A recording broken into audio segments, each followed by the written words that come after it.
Alors, l'abaya, on en parle énormément, hein, Benjamin, mais est-ce qu'on a une définition de ce vêtement? Est-ce que d'abord c'est un vêtement religieux? Dites-nous. Alors, pour se faire une bonne idée, je crois que l'idéal, c'est d'essayer d'en acheter, d'aller voir les professionnels du vêtement, voir ce que c'est que cet abaya. Je vous ai mis quelques spécimens, entre guillemets, et on peut définir cela comme un vêtement ample qui laisse donc voir allez, les mains, les pieds et le visage. Le voile ne fait pas partie de l'abaya. Pas grand-chose, mais le voile ne fait pas partie de l'abaya. Alors, une fois qu'on a dit ça, que dit le Conseil français du culte musulman? Alors, pour lui, ce n'est pas un signe religieux, au sens où ce vêtement ne s'impose pas femme musulmane.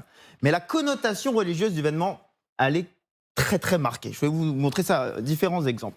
Voilà le site sur lequel je suis allé, qui vend des vêtements musulmans. Il y a quand même différentes couleurs. Voilà, mais regardez, l'abaya, elle se trouve entre le burkini et le hijab. Donc l'aspect religieux, il est quand même assez marqué. Vous noterez qu'à chaque fois qu'il y a un visuel d'une abaya, vous avez un voile qui est ajouté. Je vous montre une autre photo des femmes qui portent l'abaya. On est aux Émirats Arabes Unis, donc c'est un vêtement qui est préconisé dans les pays où l'islam le plus rigoriste est imposé. Et puis, je vous montre ceci. Ce sont des influenceuses qui préconisent le port de l'abaya dans les collèges et les lycées français. Vous voyez qu'à chaque fois, ces jeunes influenceuses sont des influenceuses musulmanes. Donc l'aspect religieux de l'abaya, il est quand même très marqué. Oui. Et pour autant, est-ce que ça va être facile de l'interdire? Parce qu'on se demande bien si, comment faire exactement. Aujourd'hui, un proviseur peut interdire l'abaya. Mais vous allez voir que ce n'est pas si simple. Déjà, définir l'abaya. Là, je vous ai mis l'abaya. Et là, je vous ai mis des robes un peu plus, entre guillemets, normales. Mais dans l'absolu, ces robes, vous voyez, on voit que les mains, les pieds. Alors peut-être que c'est un peu plus bariolé, qu'il y a un petit décolleté. Vous voyez, dans la définition, déjà, premier point. Ouais. Deuxième élément... On a tous des abayas dans nos placards, hein, si vous partez comme ça. Mais l'abaya, c'est juste la robe ou c'est le voile aussi? C'est le vêtement, c'est pas le voile. Donc il y a déjà un élément de définition, si vous voulez. Il peut y avoir des jeunes filles qui disent « Mais attendez, non, moi c'est une robe longue ». Et puis des jeunes filles, écoutez ce qu'elles disent. Pour elles, ah non, c'est pas un élément religieux, c'est un élément de mode. On les écoute au micro d'Antoine Bourdarias. C'est juste une façon de s'habiller, quoi, un peu comme n'importe quel autre habillement. Ce qui reflète la religion, on va dire, c'est le voile. Et ça, c'est interdit. Et ça, tout le monde le sait. Et on l'enlève avant d'entrer dans le lycée. C'est plus culturel, c'est pas religieux, en fait.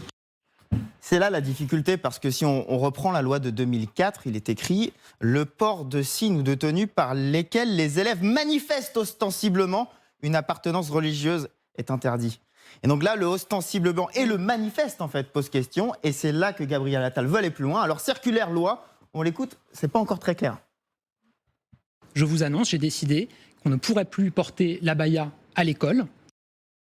Oui, la question du comment, effectivement, elle reste entière, mais quand même sur le fond, sur la décision même, sur le principe, c'est l'anti-Pap Ndiaye, finalement, Gabriel Attal, hier soir, sur TF1. Quand on interrogeait Pap Ndiaye à l'époque sur le sujet de l'abaya, vous vous souvenez, il avait refusé, je cite, de publier des catalogues interminables pour préciser les longueurs des robes. À l'époque, le ministre craignait surtout une défaite de l'État en cas de recours devant un juge administratif. On voit que ça a l'air, c'est pas le message en tout cas qu'on voit aujourd'hui Gabriel Attal, qui veut imprimer sa marque à l'éducation nationale, mais il y a un super ministre au-dessus de lui qui n'est autre que le président de la République. En tout cas, c'est entendu presque comme la principale annonce de Gabriel Attal, le ministre de l'Éducation nationale, en cette rentrée. Oui, on a quand même une question.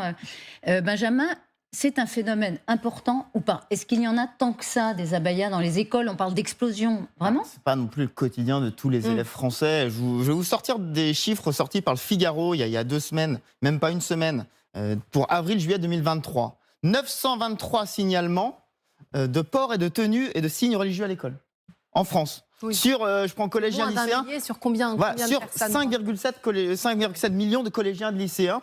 On parle dans cette note de 150 établissements concernés sur 11 000 collèges, lycées. Donc effectivement, on est sur un pourcentage très très réduit. Mais il y a quand même quelque chose qui se passe. Je vous compare d'autres chiffres. Septembre-novembre 2021 et je vous recompare avec ce que j'ai montré il y a quelques instants. On était à 91 signalements et c'était seulement 14% des atteintes à la laïcité.